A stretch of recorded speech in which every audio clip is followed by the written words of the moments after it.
So before starting, I want to thank the organizer to give me the privilege to come here and present this work. This is still ongoing work, so I will show you only preliminary results. And that I obtained thanks to the help of some collaborators. Vincenzo is here. People that are not here but strictly involved with the KiDS project are Massimo D'Allora and Crescenzo Tortora. Now, in the last 2 decades, the exploration of Milky Way satellites has largely intensified since the advent of digital surveys. Indeed, while in the last century, the number of known Milky Way satellites remained quite low since the discovery of Sculptor dwarf galaxy in the 1938, when the Sloan digital survey came, it almost doubled the number of known Milky Way satellites. And now we are living in a period where we have available a plethora of different panchromatic survey, like DES, SMASH, PanSTARRS, thanks to which we roughly doubled again the number of Milky Way satellites. And thanks to this survey, we were able also to probe the faint end of the galaxy luminosity function. This plot that we will see also later in this presentation shows the absolute magnitude as a function of the half-light radius of some, not all, recent discoveries, unconfirmed or not confirmed dwarfs. And it's possible to appreciate that in the last year we were able to discover even more faint systems, among which there are also what we call the ultra-faint dwarf galaxies, that are the most dark matter dominated objects that reside in the smallest dark matter halos, but they are also the faintest, the oldest and least chemically evolved galaxies known so far. So their ideal stellar system were to try to improve our knowledge of different astrophysical fields, like, for example, to better constrain the dark matter nature, but also to use them as a proxy of the earliest stage of the universe, like the epoch of reionization. But when we see at this plot, we must keep into account that this is an incomplete plot. Indeed, we still didn't cover homogeneously the whole sky, so we have different survey with different characteristics, different depth. And this plot is also strongly biased from distance. Indeed, it is quite intuitive that if a survey is able to well resolve a dwarf galaxy that is close to us, if we put the same galaxies farther away, probably this survey is not able to resolve it anymore. And indeed, the faintest systems that we discovered recently are closer to us. So we are still missing too many Milky Way satellites. There are hundreds still hidden in the Milky Way halo according to cosmological simulations, and especially the faintest one, especially this region of this plot, is largely outnumbered of known galaxies. So we must go on to continue with our efforts in order to complete this census, not only because we have the opportunity to study in a much less detail the ultra-faint dwarf galaxies, but also because they provide valuable insights to better constrain the mass assembly history of the Milky Way.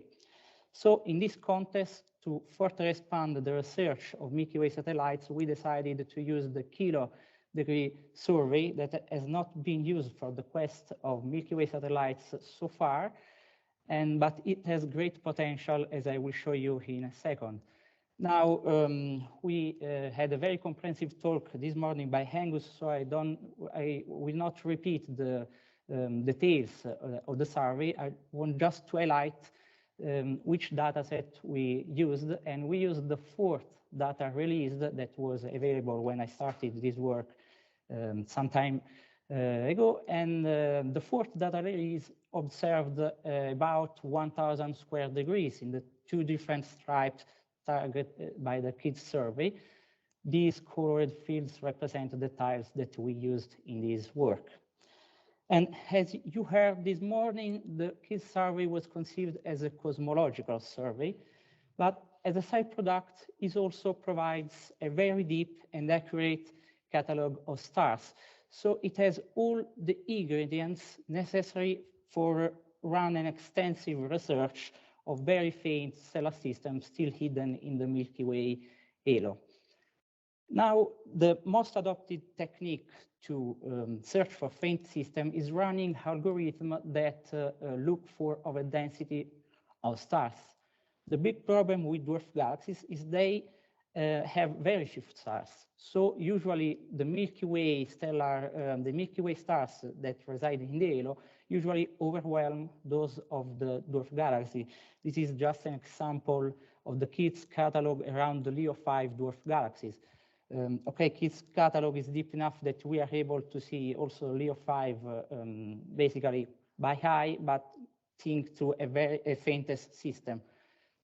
So we need a solution in order to increase the signal-to-noise ratio of the dwarf galaxies. But as I said, they are the oldest and least chemically evolved galaxies known so far.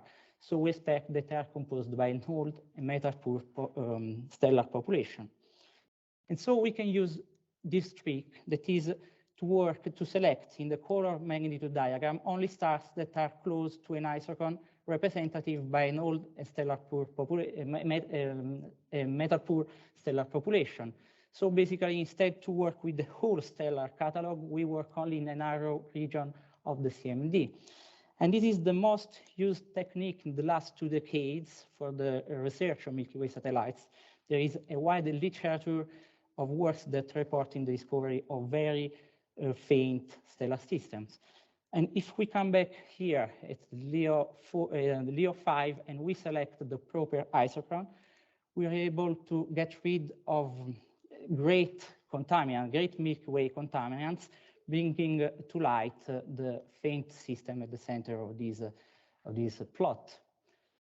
So we use the Parsec suite of isochrons to perform our isochron filter in the KiDS catalog. But with respect to previous work, we decided to finer the grid of isochron tested in order to augment the chances to detect a very faint stellar system. So we adopted 9 different isochrons given by the combination of 3 ages, old ages, and 3 different metal-poor metallicities. And we, of course, also varied the distance modulus of the isochron in this interval with a step of 0.4 magnitudes in order to search for galaxies at different galactocentric distances.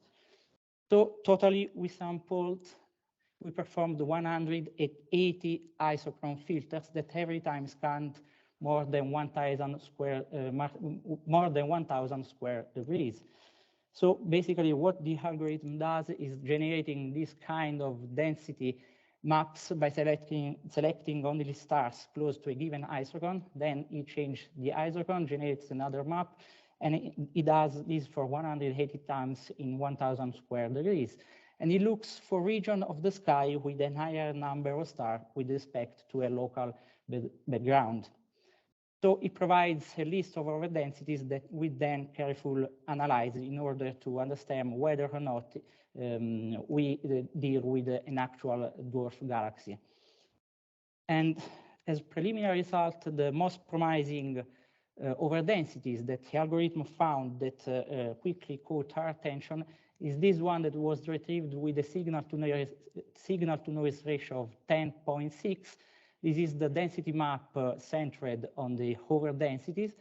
And these 3 panels shows respectively the color magnitude diagram within 5 arc minutes from the central overdensities, the CMD of a local field used as a comparison to understand the position of the star in the CMD in a background. And this is the classical S diagram that is a 2D density plot given by the subtraction of these 2 panels. So the algorithm was able to discover a well-sampled here red giant branch of a very distant system. This isochron is put at 120 kiloparsec. But in this case, unfortunately, the KiDS data are not deep enough to resolve also stars on the main sequence or the main sequence turn-off of this stellar system. So it is very important to obtain deeper photometry in order to confirm it as an actual dwarf galaxy and also to better constrain its properties. But in this case, we were lucky because there is the Hyper SupraIncome Subaru Strategic Program that is another survey carried out with the 8.2 meter Subaru telescope that is deeper than KiDS data of about 1 magnitude, but much more important for us is that it observed also the region where this candidate lies. And if we redo the same plot that I showed before, but with the HSG datasets, we obtain this. Now the central overdensity, stellar overdensities is remarkable with respect to the local background. And the CMD also reveals the main sequence of this stellar system that is absent in the field used as a comparison. Much more interesting is that this galaxy likely possesses also 2 horizontal branch stars that are characteristic of an old and metal-poor stellar population. But much more important is that the HB stars are also good distance indicator, and that they place these dwarf galaxies at these dwarf galaxies at about 150 kiloparsec of distance. Now, in order to constrain the structural properties of this dwarf, we followed the approach used in Martin and collaborators 2008, but also used in other works, that is to use a maximum likelihood approach to model the 2D distribution of stars. And in particular, we modeled the bidimensional distribution of stars as the contribution of the galaxies plus a flat background. And we modeled the galaxies with an exponential profile, taking into account also a not spheroidal shape, so a given ellipticity. And so we adopt a Markov chain Monte Carlo method in order to contemporarily fit the different free parameters that are this one. This is the result, the classical corner plots that show the posterior distribution of the free parameters, but let's focus only on the ellipticities and the half-light radius. In particular, this posterior distribution shows that the ellipticity is close to 0. The most common solutions are close to 0. And the half-light radius is more than 4 arc minutes. That at that distance means that this dwarf has a size of 180 parsec. So it's not as compact as many other dwarfs discovered recently. So now it's time to add another point to this plot. So we use synthetic CMDs in order to estimate the absolute magnitude of the stellar mass. We obtain an absolute magnitude of minus 4.1 magnitudes and stellar mass higher than 7,000 solar masses.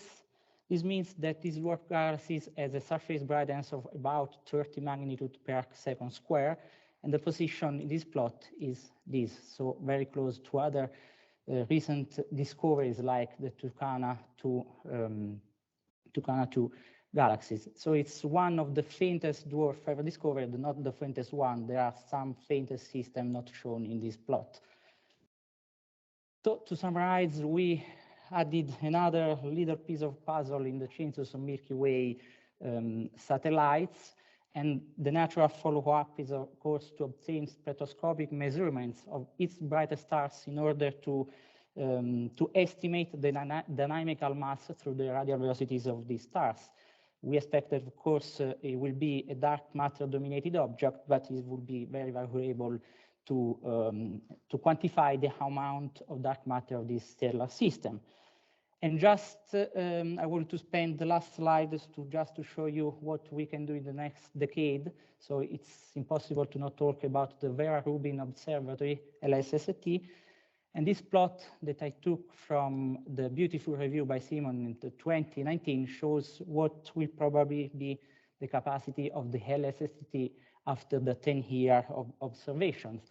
And he predicts that inside the Milky Way virial radius, the LSST will provide us an almost complete census of Milky Way in the whole southern hemisphere down to an absolute magnitude of -2. And according to cosmological simulation, this means the discovery of hundreds of new galaxies. So now we are still waiting for the LSST. I look forward to rerun the algorithm with the 5th data release of the KiDS survey. Thank you for your attention.